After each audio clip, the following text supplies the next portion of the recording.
Welcome to Films and Stuff with your hosts, Pete Mitchell and Ethan Hunt. All right, Ethan. Pete, welcome back. We've got another week, another great episode ahead of us. Last week we said we were super excited for our episode, and I think this week we can say we're probably even more excited for this episode, right? Oh my God, I've been itching to talk about this with someone for 7 weeks. 7 weeks?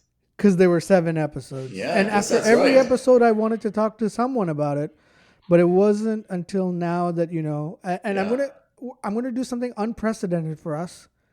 Spoiler alert! At the beginning, even you and I have exercised a lot of restraint by not discussing it with each other, because That's right. I think we knew as soon as we opened up the topic, it would be Pandora's box. We would never be able to control ourselves, stop, or not give each other spoilers, right? Yeah. And things that we want to talk about will eventually go from a 10-minute conversation about an episode recap into a 2-hour thesis on where Star Wars is going. So without further ado, we should probably discuss what we're going to discuss, or mention what we're going to discuss, which is the Book of Boba Fett. Book of Boba Fett, that's right. The latest, maybe not the greatest, but the latest show in the Disney Star Wars TV series. Yes. That Jon Favreau did it as well, just like he did for Mandalorian. Yeah, I'm not sure if he directed. Actually, that's on me. I should have checked that out. But I'm not sure how many he's directed or written, or if he's not been a director or a writer, but just an overarching producer a la Kevin Feige and the Marvel Universe. So he is definitely credited as the creator. Right. But every episode has a different director, and he is not listed as any of those directors. Yeah, which doesn't surprise me. I think Favs, I give him all the credit in the world. And, brass aside. So we're not talking about Kevin Feige. We're not talking about Kathleen Kennedy. We're not talking about the Disney brass, right? Mm-hmm. We're talking about the guys with the boots on the ground. I think if you look at Favs, he's the guy that really on the ground built up the Marvel Cinematic Universe, or at least ignited it. Let's not say built up. I think that's maybe giving him too much credit where it's maybe not necessarily due. Mm-hmm. But he certainly ignited it. He certainly kickstarted it. And in terms of the Star Wars universe, I think him and Dave Filoni, who I've known of since the Clone Wars TV show, have really righted the ship for Star Wars as a franchise. I don't want to say saved it, but at the same time, I think they've certainly prevented it from taking on more water, if you want to take that. It was going off course. We weren't really sure where it was headed, and they kind of steered it back into a place that we're more comfortable with, right? I agree. I think philosophically, if you're going to look at it at that level, I think between Favs, between Filoni, to a lesser extent, I guess even, I think it's Rodriguez, who's one of the directors. Yeah. Robert Rodriguez directed three episodes. Filoni did one, Steph Green one, Bryce Dallas Howard did one. Well, yeah, so she's killing it as it is. Great actor, great director, very good eye. I think she's done a couple of Mandalorian episodes as well. Anyway, before we jump into Book of Boba Fett, my hat's off to the 3 of them, the 4 of them. That team has really pulled it off. They've always been excellent writers, but really, I never thought until they were a part of the Disney universe, which is to say MCU and Star Wars, I didn't see them as your typical franchise writers, and now that's all I can see them as. That's not to say that he's not. I mean, Favs has done some wonderful work. Swingers, and then, of course, also Elf. He's done a bunch of these kinds of shows. Chef, also very good. I thought, so Yeah. again, hats off to them. I think as a fan of the Star Wars universe, as a fan of the Marvel Cinematic Universe, as a fan of the comics, as a fan of the lore, I give them full credit. And when things were looking really dour and really bad for the franchise, I think they've really salvaged what they could with it. So you can't really talk about Book of Boba Fett without talking about The Mandalorian. But these two series, do you think that they've had it easier or more difficult because they're kind of adjacent to the main Star Wars story or the cinematic stories that everyone's kind of grown up with? Do you think that makes their job easier or more difficult? So I think when it comes to The Mandalorian, and by The Mandalorian, I mean the story of Mandalore and the Mandalorians in general. So that means, Bo-Katan, Boba Fett / Jango Fett, and Din Djarin, all of these guys. I think what it does is it's not easy or hard because even though they're obviously ancillarily connected to the Star Wars universe, the Skywalker universe. Let's put it that way, right? Oh, that's the a good way to put it. Skywalker saga. Did you just make that up? All rights reserved. That's nice.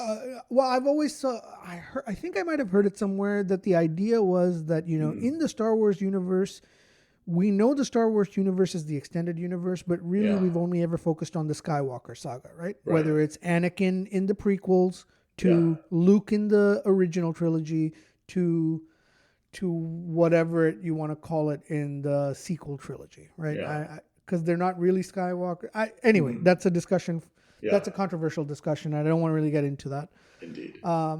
But with these ancillary characters, the reason I think it works really well is because even they're connected lightly to the Skywalker saga or to the Skywalker universe, but because we don't really know much about them outside of that context, that gives the writers and the creators a lot of flexibility to write and do whatever they want creatively. I agree. I think that's probably one of the, I don't think there's any other way to sugarcoat it, which is when you see a Star Wars movie after Return of the Jedi, right?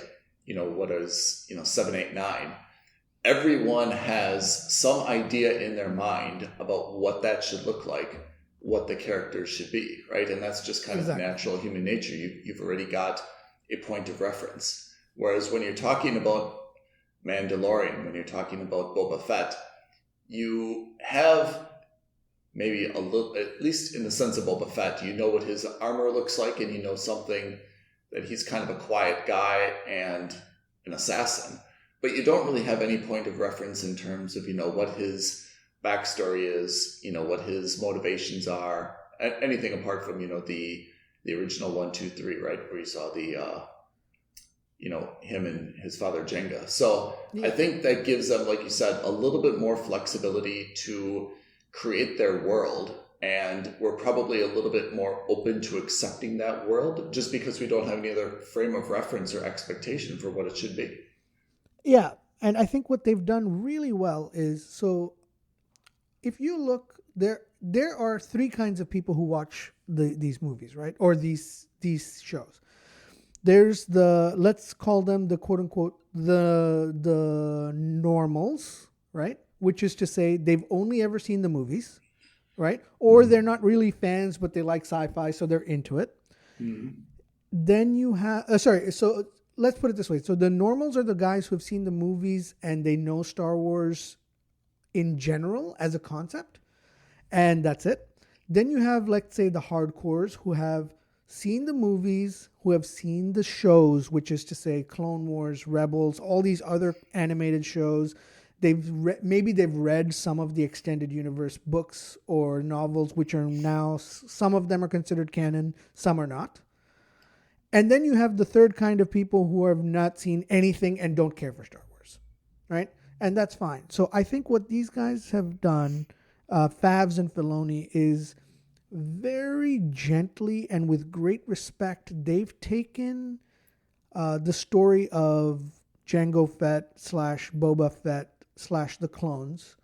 They've taken the story of Din Djarin as we know, the Mandalorian, and Bo-Katan, and they've said, look, this is their story. We're going to present it to you, but we're also going to fit that very nicely with the existing lore, right? So, for example, I haven't seen all of the Clone Wars animated shows.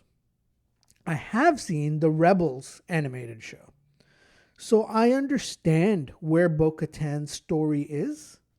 I understand a little bit of where the story of the Mandalorians as a race and as a planet is. And what they've said is, okay, well, let's look at Jango Fett. Let's look at Boba Fett. How do we fit his story into that world so that it's still ancillary to the existing shows that everyone has seen or the existing movies that everyone has seen, but still different? And so we don't want to trash anything that exists. We actually want to make it fit around that. And I think that they've done masterfully, right? So for those people who have seen all the shows, you get a very nice throwback. You get to understand, this is why the Darksaber is so important for the Mandalorians. This is why, Grogu is or isn't important. You get a lot of these callbacks that your average fan probably doesn't know, but still doesn't care because it's still a good show. Yeah, I think you're right. And that's also a very delicate balance. There's a balance between kind of the pandering and, probably putting in the things that everyone kind of wants or expects to see. And at the same time, like you said, Bo-Katan, who's, a character that I heard the name of, but even I'm a little bit fuzzy on, who she was, and I needed to kind of like refresh my reference. My younger sister, who's actually watched The Mandalorian, start to finish, got really into Boba Fett, doesn't know anything about Bo-Katan, but at least the character was introduced in a subtle enough way that you can just kind of accept her appearance and it doesn't distort the storyline. But at the same time, it doesn't leave all these like lingering unanswered questions about like, who is this? I don't understand how they just kind of like jumped into the show and where they fit into things, So I think they deserve a lot of credit just for the smooth way that they've incorporated these elements that someone like you, as a very educated Star Wars fan can appreciate. Someone like me kind of accepts, and someone who doesn't have any backstory, is okay with, and it doesn't disrupt their viewing of this. Right. Yeah. So I think maybe what we should do is let's take a step back. Let's give a very brief recap of the season of Book of Boba Fett and maybe and also where it ties in with The Mandalorian. And I think it's crucial to explain that because as we can see, especially towards the latter half of the series, we understand now that what I think Jon Favreau and Filoni are doing is they're building their own connected Star Wars universe, similar to what's happened with the Marvel Cinematic Universe, right? Yeah. Which is to say, of course, it's a Star Wars universe. Everyone's in the same story. We get that. But now we're getting to a point where characters from different shows are coming on to other people's shows. So, you see that kind of mixing and cameos taking place. And so everyone's story is getting jumbled, and we'll come back to this point because I have some theories as to where season 3 of Mandalorian. I love hearing your theories. In general. So all right. So let's put the marker down. I'll let you summarize the series, but let me put the marker down in terms of where this picks up, which is for anyone who watched the original Return of the Jedi with all the characters that we know and love, Luke Skywalker, Han Solo, Lando. Princess Leia. Yeah. The Mandalorian, Boba Fett, who is a Mandalorian, was thrown off one of the hover spacecrafts into a pit of what is it called? A sarlacc? Yeah, that's right. The sarlacc pit. It's thrown off into a sarlacc pit where the sarlacc swallows him. And then Return of the Jedi continues on for another hour and 45 minutes. And that is where we all believe Boba Fett died. Now, with the Book of Boba Fett, which is a series centered around him, we see how he escaped from the Sarlacc, and it takes us on his journey. Yeah. So I think so let's split the series into two halves, okay? So you have, let's say episodes 1 through like 3 to 4, which is really focused tightly on Boba Fett. Mm-hmm. And then 5, 6, 7 or 4, 5, 6, 7 or so, the latter half of the series isn't focused exclusively on Boba Fett, but about his overall arc, right? So, as you rightly pointed out, what we in this universe think happens is that Boba Fett is dead. He's lying in the Sarlacc pit. Cut to episode 1, you find out that he's like in the stomach, to the extent that the Sarlacc has a stomach. He's like in the stomach, right? That's right. That's absolutely right. And you can see that his armor is damaged by the acids or whatever, and he's hanging out in there. And the whole point is that the idea is that Boba Fett has been alive this entire time. Mm-hmm. And he manages to, use his wits and his skills to finally escape the Sarlacc pit. And his flamethrower. That's right. Yeah. His flamethrower. Basically, whatever he's got on hand with him, he's able to use to get out of the Sarlacc pit. Mm-hmm. What we don't know and what we're not, and I'm still a little fuzzy on, but I think I have the right idea, is the timeline. Mm-hmm. So a lot of Boba Fett's first half of the season is done in the current time and flashbacks. Yeah. So we see a lot of flashbacks, and of course, in the flashbacks, we see he's escaped from the Sarlacc pit. He's captured by the Tuskens, the Tusken Raiders, and they are they keep him captured, right? Mm-hmm. So they've basically captured him as a slave, and they have him doing menial tasks and things like that. And while he's captured by the Tuskens, he works his way out of, let's say, like servitude, but not really servitude. You know what I mean? Like he's considered. He was a prisoner, as I recall from one of those early episodes. He was a prisoner, and then they had like this big woolly beast kind of attack their campsite, and he kind of got out of his shackles, and he helped then his captors to kill this woolly beast. And then they're kind of like, all right, well, you helped us, like, we'll just kind of like make you one of our own. Exactly. That's exactly right. So he transitions from being prisoner to being a part of the tribe. Yeah. And over the 3-4 episodes of the first half of the season, in flashbacks, we see that transition happening, right? Yeah. Where he goes through a period of training to live in the sun, to, where he's not got his weapons that he's traditionally had. So they teach him how to use their traditional weapon, which is like this long staff with a rounded pointy end that looks like a small satellite dish at one. Looks like an acorn. I always thought it was like an acorn. Yeah, exactly, right? But it looks, whatever it is, but it's definitely not a jetpack. It's not a blaster. No. It's not a flamethrower. Yeah. So he has to It's a very medieval weapon, right? Something like a lacrosse stick with like an acorn head on it that can be used for a lot of stabbing and stuff.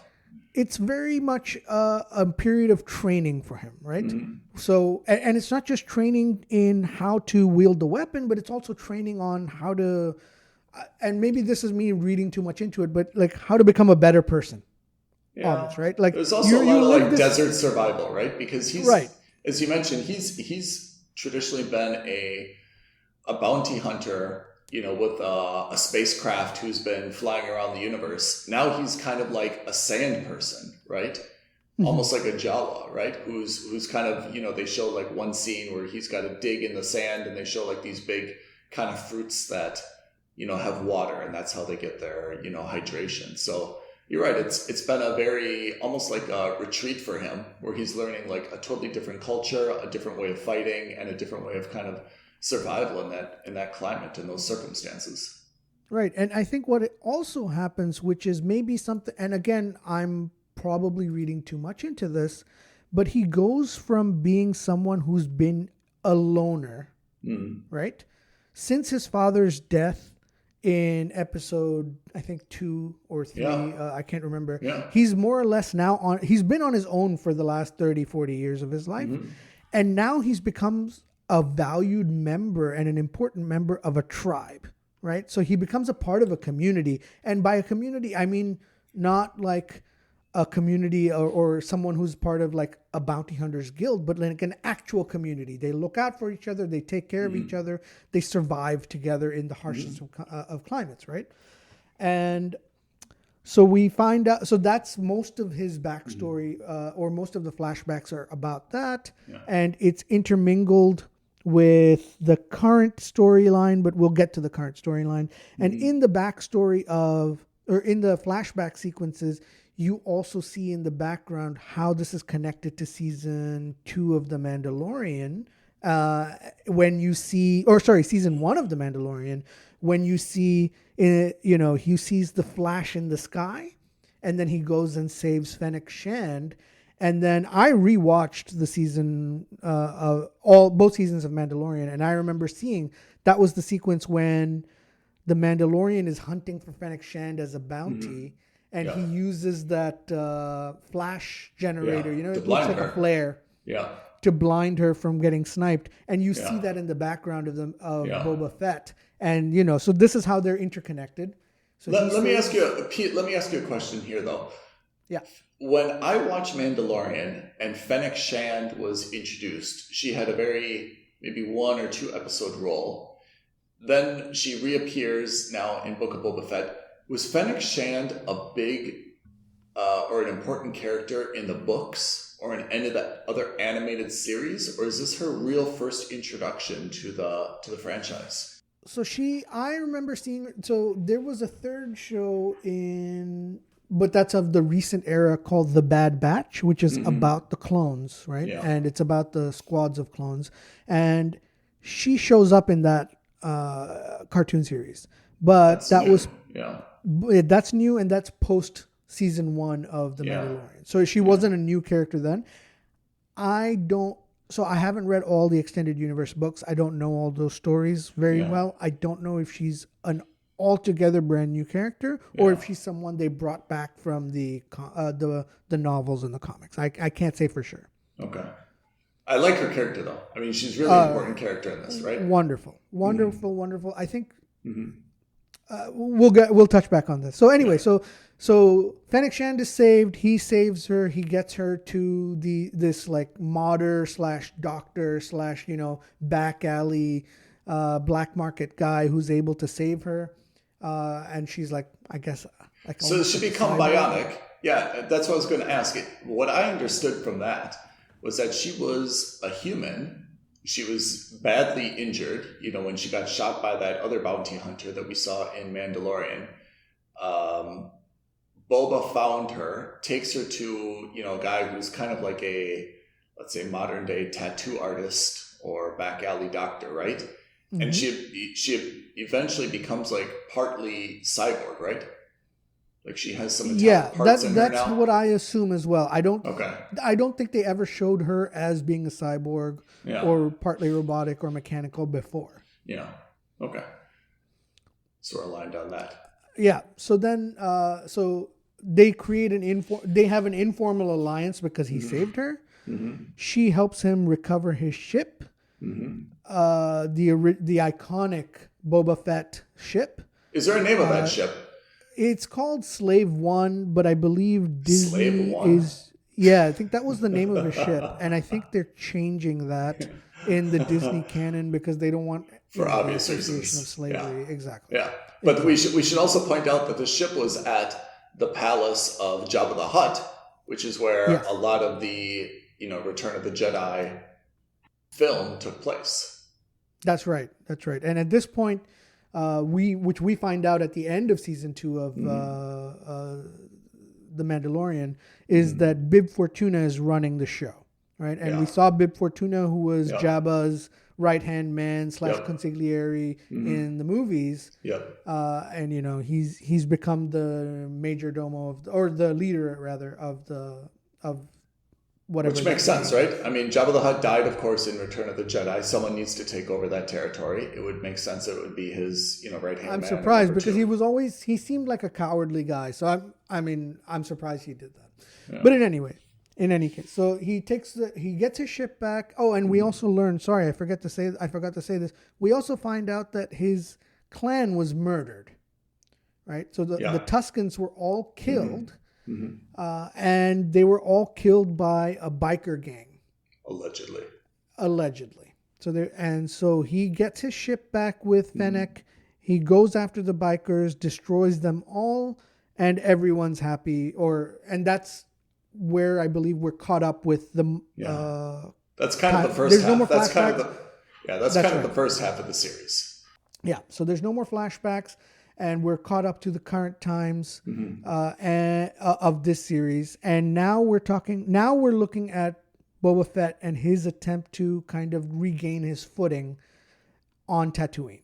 Well, Boba Fett is really kind of like going through, you could say like he's going through a career change, right? Where he's been a bounty hunter for a long time. And obviously he's I'm sure had his share of battles over the years. But being thrown into the Sarlacc pit and then maybe this rebirth that he had, with the Sand People, has kind of changed his outlook and said, hey, I'm kind of tired of being an independent contractor working for people. I want to be a ruler. Jabba is dead. I'm going to take over Jabba's territory.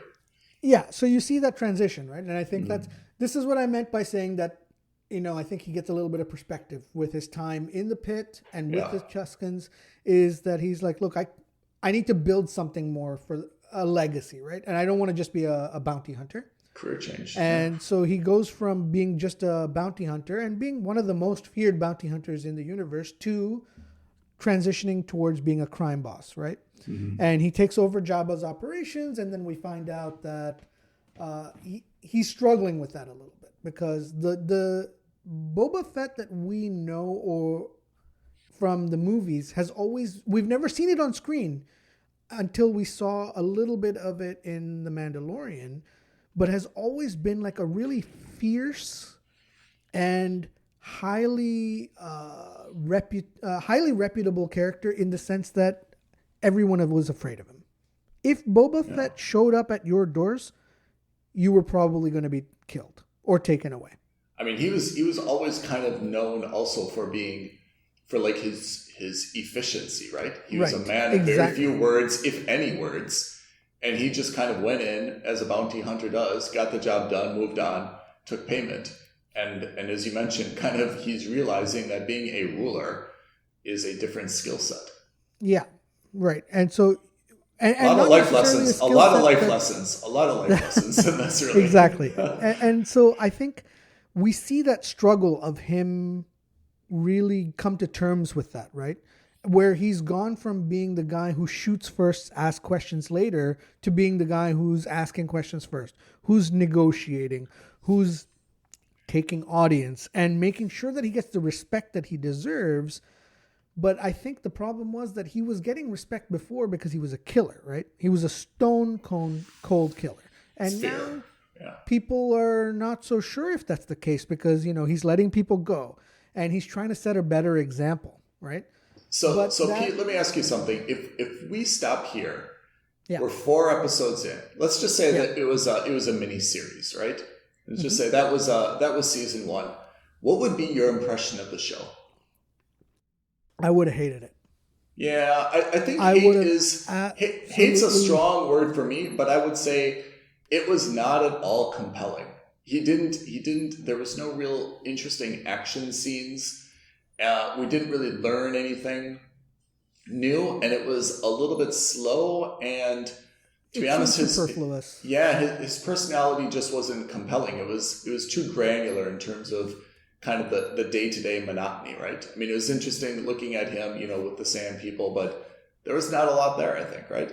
And especially after we saw him in season 2 of The Mandalorian kick total ass in that one sequence. Yeah. Right? When he grabs his armor and he goes to absolute town on those stormtroopers. Yeah. And one of the things I must say that the current crop of Star Wars movies and shows have done is really give everyone their hero moments and give them context. Like, if you think about it, right? In episodes 4, 5, and 6, the original trilogy, everyone knows that Darth Vader is a badass and he is not someone to mess with. And he's got this reputation of being the most deadly Sith ever, right? He's the most powerful Force user, blah, blah, blah. But we never really see any of that, right? We don't see any of that. So we only believe that to be true because every character in the story is scared of him and confirms that until Rogue One.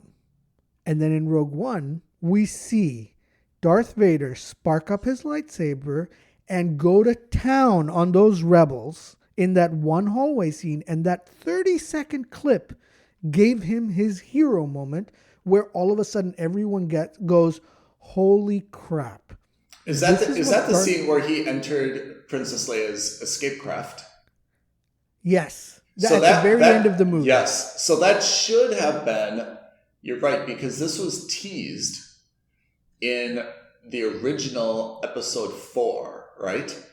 This is at the very beginning, but it's teased, and it's such an early movie that I think no one's able to appreciate that. No reputation is built because of that, right? And it's too early. And don't forget, this was also filmed in the 80s. It's got a lumbering David Prowse. This is well back before they had proper, fight training and sequences. Yeah. I mean, if you look now at the lightsaber battle between Darth Vader and Obi-Wan. I mean, it's like two old men with colored sticks jabbing at each other. It's terrible.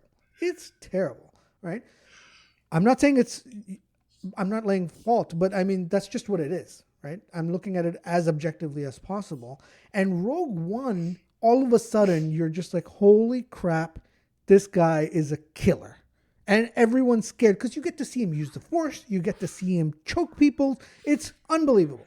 And in Mandalorian Season 2, Luke gets his power moment, right? Because again, between episodes 5 and 6, Luke becomes this great Jedi Master. And at the beginning of episode 6, Return of the Jedi, you see him do some backflips off of that skiff above the Sarlacc pit. Fine. But you don't really see him kick ass, right? It's again a product of its time, filmed in the 80s. It's a little bit lumbering, fine. But you hear that he's supposed to be killer. He's supposed to be amazing. He's supposed to be one of the best Jedis of the current crop. We don't get to see any of that again until episode 2 of The Mandalorian, when he destroys all the Dark Troopers. Right? And what I really like is that these shows give you an opportunity to really understand the value proposition that these characters have, right? And that the reputation that these guys have is fairly earned. Luke is a kick-ass Jedi. Let us prove it to you. He's going to take on a platoon of Dark Troopers and kill everyone. Darth Vader is a badass. All right, let us prove it to you. He's going to take out... Okay, I mean, they're all, just shooting phasers at him. Fine. They're nothing special or powerful. But still, you get to see that he is a really vicious and efficient killer. And that's what they did with that one scene at Mandalorian Season 2 for Boba Fett. Is, again, we always heard Boba Fett was a killer. We always heard that he was a really badass bounty hunter. But we never get to see him really fight until that one episode in Mandalorian, when he gets his armor back and when he absolutely decimates all the stormtroopers. And at a little bit towards the end of episode 7 of his own series in Book of Boba Fett, when he and Din Djarin get to, take out a bunch of the Pikes. So should we summarize the second part of Boba Fett, or should we jump right to the end and give our thoughts? All right, well, there isn't much of a summary. The summary is that Boba Fett is now under siege. Pike Syndicate, which are basically a drug cartel, are trying to take over Tatooine. He's opposed to that. He wants to maintain his power hold and not acquiesce it to anyone else. He makes an informal alliance with the other crime bosses that they'll stay neutral. They obviously lie to him. The Pikes come in and they're trying to take out Boba Fett because he's the only thing standing between them and controlling the spice trade, or the drug trade of on Tatooine. So it culminates in a battle. Let me ask a clarifying question, just to kind of put this in perspective. We talk about the Pike Syndicate. So is your understanding that following, if we're looking at the films, following, the death of Darth Vader, following the destruction of the Death Star again, that there's this void in the universe, the Empire is no longer controlling everything, so these other kind of little crime lords and gangs have kind of cropped up, and the Pike Syndicate is one of these such gangs that's got their own little drug trade going, and they've got now a lot of influence in this area. Is that kind of how the power vacuum is filled? I think the Empire, I think during the time of the Empire, and even during the time of the Rebels, I think that they've always had these kinds of gangs, right? So it just, Tatooine was always considered a quote unquote lawless place, right? Yeah. So there had always been the seedy element of the underworld. Yeah. So I think that I don't think it was necessarily a power vacuum that the Pikes were there. I think the Pikes are just a drug syndicate that's maybe always existed and are trying to just expand their territories. That's all. Yeah.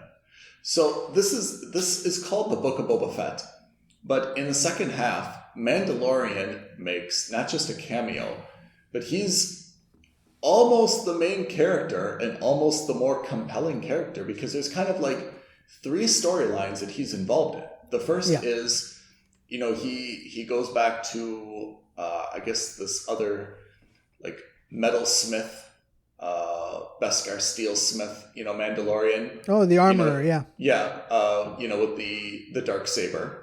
Then he, goes to Boba Fett and pledges his, loyalty in helping him fight off the crime syndicate.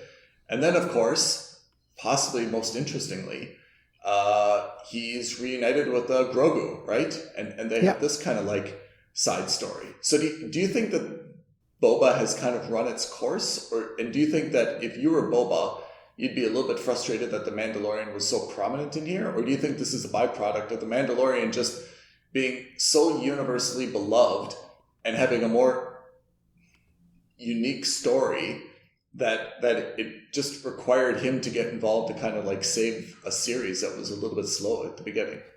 So I think so let's this is, I think, where we're going to broach into our theories as to where the show is going. I've been waiting for this. I think that 2 things. One, I think pulling in the Mandalorian helps with the viewership because he's a beloved character. We've seen more of him. There's more of an emotional arc to him. He's not just some badass bounty hunter with no heart. He's got Grogu, who's now become his adopted son, more or less. So that's always good. And Grogu, of course, everyone wants to see Baby Yoda. Who doesn't want to see Baby Yoda? Yeah. Right? And so I think that what they've done is 2 things. By introducing those 2 episodes where you see him before he helps on Tatooine, where you see him learn more about the Darksaber and then also try to go to Grogu and try to reunite. Yeah.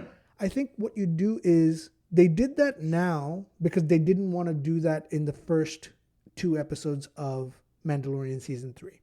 Yeah. Because if you do that as a part of Mandalorian Season 3, it kind of negates the need for Grogu being taken away from Luke Skywalker by Luke Skywalker at the end of Season 2, right? Mm-hmm. Because that third half of, that latter third of Mandalorian Season 2 kind of becomes superfluous and unnecessary, and him going to train at all if he's just going to come back on the first episode or the second episode of Season 2, Season 3 of Mandalorian, right? Also, in terms of, so that's what I think. So second thing is that I think what they're doing is they're really building up to the idea of where Boba Fett is going to be going forward. And here's my hot take. I think this show is Disney grooming the audience for a showdown, or not necessarily a showdown, but for Boba Fett becoming the savior and slash ruler of Mandalore, not Mandalorian, not Din Djarin. I think they're going to make it in such a way that in the upcoming seasons, we're going to see Boba Fett, who's gone through this now 7-episode arc of transitioning from cold-hearted bounty hunter to leader, right? To saying, okay, well, now that we've groomed you and taught you how to be a leader, now that you've done that, we're going to put you in a position where you can make a play to become the leader of the Mandalorian planet. Does Mandalore exist anymore? So they talked about like the mines have been destroyed. Well, yeah. So Mandalore is supposed to be a planet that was invaded. Planet. All the Mandalorians, except for a few, were wiped out. Yeah. But the planet still exists. Is that correct? Yeah, I think the planet still exists. And it has any inhabitants? That's to be determined. And that's where I think Mandalorian Season 3 is going to be. I think the Season 3 about the Mandalorian is going to be about Din Djarin trying to get redemption on Mandalore, because that's what the armorer said, is you have to cleanse yourself on Mandalore because you remember he could because he took off his helmet. Yeah. Right? And admitted it. Because, he's a man of honor. Of course he would. Yeah. So I think what's going to happen is he's going to go to Mandalore. There's going to be some play of this. This planet isn't inhospitable. It's not dead. Let's go back. Let's reclaim it. Let's forge a new Mandalore. Right? As a society, as a people, as a planet. Right? So that every Mandalorian can come back home. And I think what's going to happen is we're going to see a power play between the Mandalorian, Bo-Katan, and then Boba Fett. And I think because Mandalorian has no interest in being the leader. Yeah. And so far he has shown more aptitude in the shows for being a bounty hunter than anything else, right? A little bit of him being a dad, a little bit of him being a bounty hunter, but that's it. He had no desire to be the leader. He doesn't want to have the dark saber. He was ready to give it back up to Bo-Katan. But then we also get a little bit of backstory about Bo-Katan. We learn that it's because of her that theoretically Mandalore fell. So I think what's going to happen is there's going to be a play potentially between Bo-Katan and Boba Fett to come back to the planet, rebuild society, and one of them is going to become the leader. And I think this whole season has been about Disney telling us we're grooming Boba Fett to really become the leader. Can I just put a hot take out there? Yeah. For a little bit of a devil's advocate hot take. Because I really enjoyed Mandalorian and I really enjoyed Book of Boba Fett. But would it be incorrect for someone to say that they have kind of messed up both storylines? That they have taken the Mandalorian from a very stone-cold bounty hunter and now basically made him an adoptive father. That they've brought back a CGI Luke Skywalker again. That the first time it was a little bit of pandering to fans, and as you said, we like seeing his powers. Now they brought him back again. They had Grogu reject him. They've brought back a very aged, a little bit puffy Boba Fett. Kind of messed up his universe where he's going through a midlife crisis, doesn't want to be a bounty hunter anymore. He's kind of now running this sleepy little desert town, and maybe he's going to do something else. They've introduced Bo-Katan, who is now obviously a little bit power hungry. Could you say that they've kind of muddled up all these storylines and characters a little bit as well, despite the entertainment value? I'm going to go out on a limb and say no, only because I think there's more story to tell.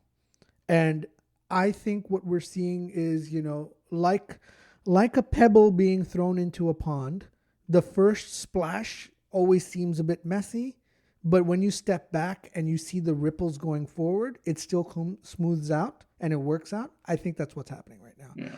I think that they're introducing all these characters in 1 or 2 shows in a row to really set up what's going to happen going forward. Whether it's season 2 of Book of Boba Fett, I don't think there's going to be a season 2 of Book of Boba Fett. I think they're going to merge the Book of Boba Fett, the Book of Boba story with the Mandalorian story. I believe there is also going to be a Bo-Katan series. Yeah, I've heard the same thing, that they're going to have a So spin-off if for her. that's the case, because I love her, I think she's great. Yeah. I think if that's the case, I think that her, depending on when it comes out, her series will either be about her trying to fight with Boba Fett, or her battle with Boba Fett will have been resolved, and she's either the leader of the Mandalorians or she's not. And if she's not, she's going off and doing her own adventures, which is fine. How many Mandalorians are there? I mean, we don't know exactly, but it seems like there's very few, right? Yeah, so theoretically, there are very, very few. And how do they reproduce? I mean, they can't take their helmets off. So remember, so there are a couple different types of Mandalorians, and I think so. There's the Mandalorians that we've known from The Mandalorian, right? Yeah. Which are the guys who wear the armor and who never take it off, and who are like. So Mandalorians are like a race. And then there's kind of like the warrior Mandalorians. There's a different sects. That's right. There are different factions. And so Bo-Katan even mentions that, right, in season 2, where she was like, he's from that clan. That clan believes in the old way. And the way they expanded their, let's say, their race was by adopting foundlings. Right? The whole point was that Din Djarin is a foundling and Grogu is now a foundling. By their creed, any child that's in need and has lost their parents can kind of become adopted by them and becomes a Mandalorian. Yeah. Right? So that's my feeling. I like your theory, but I have to say, like I said, as much as I liked all those seasons, I really feel like one of the hallmarks of shows that can have a lot of longevity and really draw you in is that they can be a little bit ruthless in terms of moving on from characters. As fans, once you fall in love with a character or kind of storyline, you want it again and again. Grogu is by all accounts super adorable. There's no lack of, cuteness, that he can exhibit. But again, I thought that to kind of bring him back again was a little bit pandering. And now he seems to be in it for the long haul. The same thing with CGI Luke. I mean, for me, Luke is a very sacred character. I mean, I already had some issues in terms of how he was portrayed in, the film 7, 8, 9. To bring him back in the CGI in Mandalorian Season 2, I was kind of like, I mean, we both love that action sequence, but I was kind of like, wow, this is really bringing back something in a CGI way. Okay. And now they had an extended scene with him, and even showed Grogu kind of reject the Force, which is a little bit taboo as well. I mean, they're really playing with a little bit of fire here. Again, we love the creator, we love the writers, we love the shows. That's not the criticism. It's just saying the storylines are really being they're playing with fire in a way, right? Yeah, I think we're done seeing Luke. Yeah. That's my feeling, is that we're done with Luke in all the TV shows now. Yeah, they've kind of blown their load, if you want to use it that way. But how do you feel about seeing him again in CGI? Like, I thought the CGI in this was far better than it was. Yeah. It was a little sketchy at the end of season 2 of Mandalorian. It was far better here. Yeah. In terms of that, I was okay with it. I didn't like the choice at the end of that episode where he's like, you can either go back to your father, or you can take this, or you can take Yoda's lightsaber. Yeah. I didn't like that because it was, This is where you always... I don't like ultimatums, right? I don't like ultimatums, and the Jedi don't believe in ultimatums. But the Sith do. But we're forgetting one thing. Do you remember Dagobah? The same thing happened where Yoda's like, hey, you got to complete your training. And Luke's like, no, I got to go help my friends. Yeah, you're right. You're absolutely Luke, right. kind of the hypocrite, said, yeah, dude, I'm going to go see my friends. I'll just start training whenever I get back. I'll see you when I see you. And Yoda's like, it doesn't work that way. And Luke's like, well, it does. I'll be back. Luke took off, saved Leia and Solo, right? Comes back and says, okay, let's complete the training. I'm ready now. Yeah. I mean, it's also, they also teed it up to say, because remember, there's that one sequence where he says it's more like he's remembering than he is learning. Yes, correct. So I think that they teed it up to say that Grogu's going to have force powers. Yeah. And if there's a question of why he's got force powers when he's not been trained, no. He's already been trained. He had space amnesia. He's back now. Yeah. So I think look, there's a lot of ways around it. I don't think we're going to see Luke back. And like you, and I don't say this with any disrespect to Luke Skywalker, I loved him. I don't want to see him back. Yeah, I agree. Let his story played out nicely in episodes 4, 5, and 6. It played out not so nicely in 7, 8, 9. Yeah. Let's wash our hands and call it a day. I agree. Yeah. Do you think one of the hallmarks of this of Mandalorian and Boba is that they've got very, very good supporting characters? When you think of the original Star Wars, 4, 5, 6, you think of the main characters and that's it, right? Whereas here, I mean, of course, Fennec was great. Even some of the guards were great. I felt like they had, even though some of the names kind of escape me, this mechanic, for example, who helped Mandalorian put together this spacecraft, right? I mean, that's a very adjacent character, but I felt like this show has very, very good adjacent characters that made it so much more likable, just because the main characters, Mandalorian and Boba, don't really speak a lot, right? They're strong and silent type of people. Yeah, I think that's the advantage of TV over movies. Yeah. You have 90 to 120 minutes to get through the story. Yeah. Here you have 7 hour-long episodes to get through the story. You can afford to spend an extra episode on Fennec or an extra episode. By episode, I mean, an extra 20 minutes, 30 minutes on those, let's say side characters or NPCs, Yeah. And what do you think of the overall tone? I mean, the original Star Wars had, like some moments of levity, right? I mean, mostly from Han Solo. I'd say those are probably the only like quips and one-liners and things. Here, there's a little bit more occasional silliness, right? Yeah. I think this ties up more with episodes 1, 2, and 3, which were also, they had a little bit more, they had small bits of sight gags, visual gags, things like that. You get a little bit more of that in the TV series as well. And it's nice also because like these guys have done with the Marvel Cinematic Universe, you can't always have it high stakes and dark all the time. Otherwise, it becomes too heavy, right? Whether it's a movie or a TV show, it just becomes too heavy if it's 90 minutes or 60 minutes or 45 minutes of, oh my God, the world is ending. Oh my God, this is happening. You need a little bit of levity. And I think in that sense, I think they've done a good job, right? Yeah. Like, for example, you see the scene where the Mandalorian gets on like a commercial spaceship, right? I mean, we're so used to, every character having their own ships and then just the screen wipe and going to the next thing. Exactly right. This was a little bit more granular. And I think that's one of the nice things about this show, which is it shows a little bit more in terms of the day-to-day life, right? And it has to have the balance as well. I mean, we're not really there to see like how they go grocery shopping and pay their bills and things like this. But I mean, they did an interesting job of just kind of showing, some of the practicalities of how folks some get of the around, more mundane aspects of life, right? Yeah. Which is fine, which is absolutely fine. Notice nobody has like communication devices. There's no like mobile phones, or no one seems to like really call each other. It's all like it was a long time ago. All of this did take place a very long time ago. Apparently.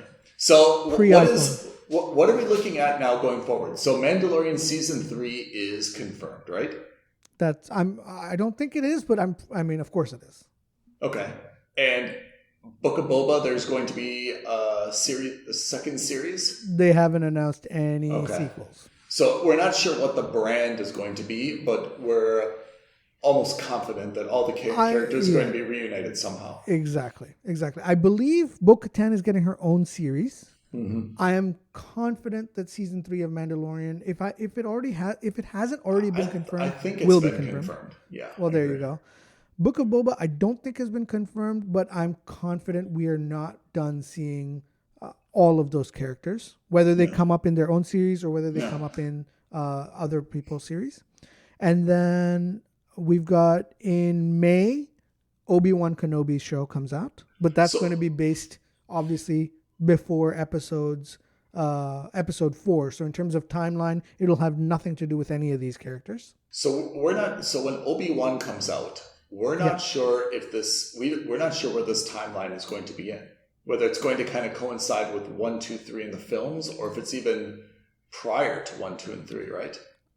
Yeah, I think it's going to be between episode 3 and episode 4. I think it's going to be pre-Luke Skywalker, but it's going to be post Anakin becomes Darth Vader. Okay, so after he's kind of like cut off Anakin's legs and left him to die by this lava pit. Yeah. And then we see that, Luke and Leia were given birth to. This is kind of going to coincide with kind of like the childhood or upbringing of Luke and Leia, right? I believe. I don't know. Of course, there's not been any trailers, and Disney's been very good about keeping that under wraps. Mm-hmm. And unless I missed something big, for me that makes the most sense, and it makes the most sense because I think it's going to be between. Let's put it this way: I think it's going to be between episode 2 and episode 4. I think there will be some overlap, and I have a sneaking suspicion that we're going to see the return of Darth Maul. From episode 1. Yeah. So I believe that it may, in terms of timeline, it makes sense that it would be between episodes 2 and 4.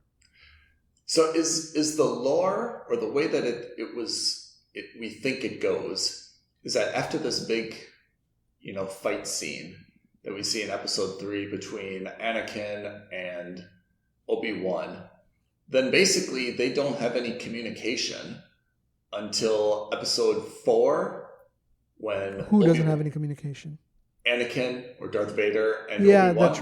That's right. That's kind of what we assume, right? Because then when we go back to the original Star Wars, right, A New Hope, Darth Vader says something like, "Hey, I felt something that I haven't felt in years, in a very long time," right? And the implication is that since that big battle, they've kind of like stayed in their own corners and nothing's really taken place. Which also kind of begs the question, which is, if Darth Vader's been getting stronger and stronger in that 20-year interim period, like what's Obi-Wan been doing except like just getting old in a corner, right? Well, that's what I think the show. That's what we'll find out. That's what I believe the show is going to do, because that is one of the few of the Skywalker saga. That's one of the few corners and the few areas that we don't really know about.